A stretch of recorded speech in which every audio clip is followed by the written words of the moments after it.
بسم اللہ الرحمن الرحیم۔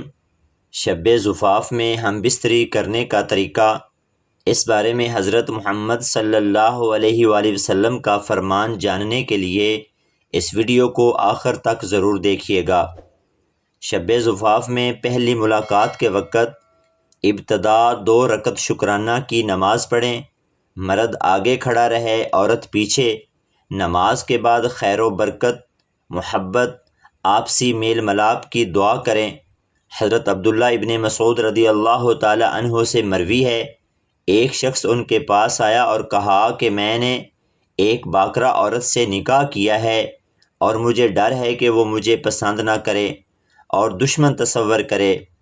حضرت عبداللہ بن مسعود رضی اللہ تعالی عنہ نے اس سے فرمایا، محبت اللہ کی طرف سے ہے اور دشمنی شیطان کا فعل ہے۔ رسول اللہ صلی اللہ علیہ وسلم نے ارشاد فرمایا کہ تم میں سے کوئی جب کسی عورت سے شادی کے بعد ہم بستری کرے یا غلام خریدے تو اس کی پیشانی سے پکڑے اور اللہ تعالیٰ کا نام لے کر اور برکت کی دعا کرے۔ رسول اللہ صلی اللہ علیہ وآلہ وسلم نے فرمایا کہ اگر اس ہم بستری کے دوران اللہ تعالیٰ ان دونوں کو اولاد عطا کر دے تو اس کو شیطان کبھی بھی نقصان نہیں پہنچا سکتا۔ شوہر لطف و محبت سے پیش آئے، اپنا سکہ اور رعب جمانے کی فکر نہ کرے اور ہر طرح اس کی دل جوئی کرے کہ عورت کو مکمل سکون اور قلبی راحت حاصل ہو اور ایک دوسرے میں انسیت پیدا ہو۔ جب مباشرت کا ارادہ کرے تو مباشرت سے پہلے عورت کو مانوس کرے اور جس طرح ہو سکے اسے بھی مباشرت کے لیے تیار کرے، اور اس بات کا ہر مباشرت کے وقت خیال رکھے، فوراً ہی صحبت شروع نہ کر دے۔ بوقت صحبت اس بات کا خیال رکھے کہ عورت کی بھی شکم سیری ہو جائے، انزال کے بعد فوراً جدا نہ ہو جائے، اس حالت پر رہے اور عورت کی خواہش پوری ہونے کا انتظار کرے، ورنہ عورت کی طبیعت پر اس سے بڑا بار پیدا ہوگا اور بسا اوقات اس کا خیال نہ کرنے سے آپس میں نفرت اور دشمنی پیدا ہو جاتی ہے جو کبھی جدائیگی کا سبب بن جاتی ہے۔ مرد کو چاہیے کہ وہ اپنی بیوی سے مقام پیدائش میں ہم بستری کرے۔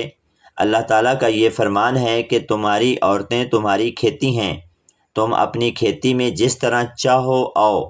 حضرت ام سلمہ رضی اللہ تعالی عنہا فرماتی ہیں کہ جب مہاجرین انصار کے پاس اہل مدینہ آئے تو ان کی عورتوں سے شادیاں رچائیں۔ مہاجر عورتوں کو زمین پر الٹا لٹا کر یا ان کے ہاتھ زمین پر گھٹنوں پر رکھوا کر ہم بستری کیا کرتے تھے۔ مہاجرین میں سے ایک عورت نے انصاری عورت کے ساتھ اس طرح ہم بستری کرنے کا ارادہ کیا تو اس نے انکار کر دیا اور کہا، میں رسول اللہ صلی اللہ علیہ وآلہ وسلم سے پوچھنے سے پہلے ایسا نہیں کر سکتی۔ وہ آپ صلی اللہ علیہ وسلم کی خدمت میں حاضر ہوئی لیکن سوال کرنے سے شرماتی رہی۔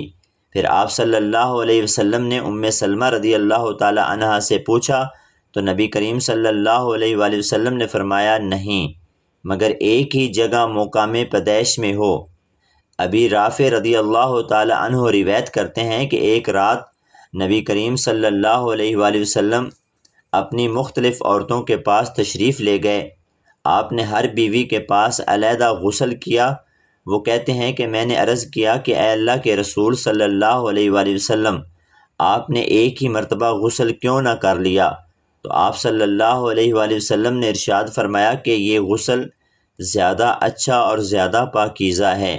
اللہ پاک ہم سب کو اس پر عمل کرنے کی توفیق عطا فرمائے اور ہمیں اولاد صالح عطا فرمائے، آمین یا رب العالمین۔ ناظرین، کمنٹ سیکشن میں ایک بار اللہ کا نام ضرور ٹائپ کریں۔